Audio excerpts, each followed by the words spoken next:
Muy buenos días. Les saluda Carlos Julio Lamota, estudiante de la Maestría de Gestión Integral del Riesgo de la Universidad de Docents, México. Como parte de la Cátedra de Gestión Pública, voy a hablarles sobre el entorno de las finanzas públicas en Ecuador. Hay que tener en claro lo que es presupuesto y planificación.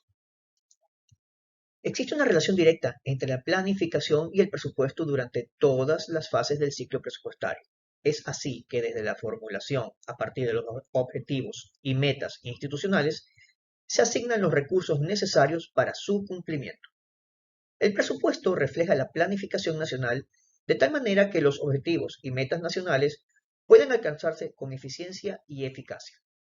La proforma del Estado se realiza conforme a lo que establece la Constitución del Ecuador en los artículos 147, 294 y 295, las directrices del Ministerio de Economía y Finanzas y de la Secretaría Técnica de Planifica Ecuador, para posterior aprobación de la Asamblea Nacional.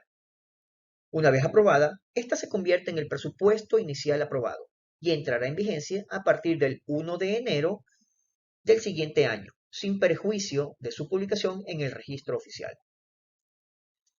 El Presupuesto General del Estado, el cual se abreviará como PGE, es el instrumento a través del cual se determinan y gestionan los ingresos y egresos de todas las instituciones del sector público.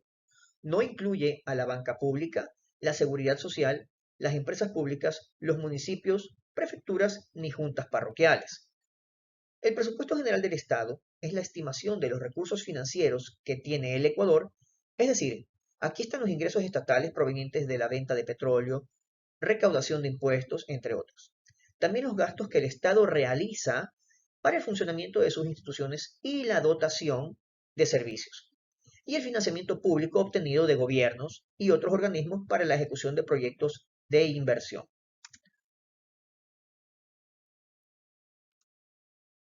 Los ingresos del presupuesto general del Estado son los recursos que obtiene el Estado como tal por la recaudación de tributos, como el impuesto a la renta, el impuesto al valor agregado IVA, por la venta de bienes, como los del petróleo y sus derivados, transferencias y donaciones que se reciben, el resultado operacional de las empresas públicas, entre otros. Todos estos ingresos se destinarán para cubrir las obligaciones contraídas para las prestaciones de bienes y servicios públicos. Los ingresos se dividen en permanentes y no permanentes. Permanentes se reciben de forma continua, periódica y previsible, tales como impuestos, salida de divisas, tasas, entre otros. Los no permanentes se reciben de manera temporal, por una situación específica, como el ingreso de petrolero, venta de activos del Estado, desembolsos de créditos, entre otros.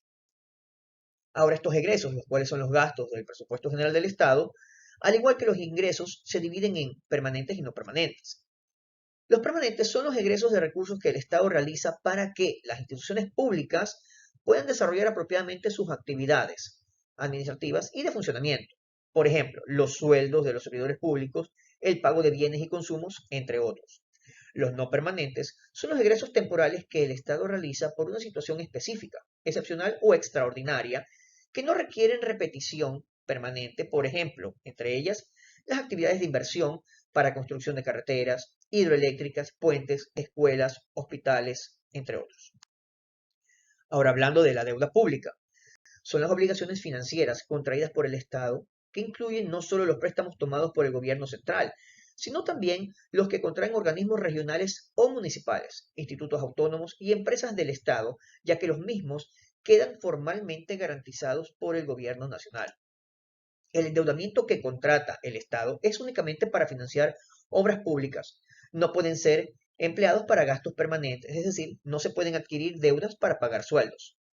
Estos se dividen en deuda pública interna, que es aquella que el Estado negocia con empresas o personas del propio país que compran lo que se denominan bonos del Estado, a quienes se les paga mensualmente un interés por el plazo previsto hasta el pago final del capital.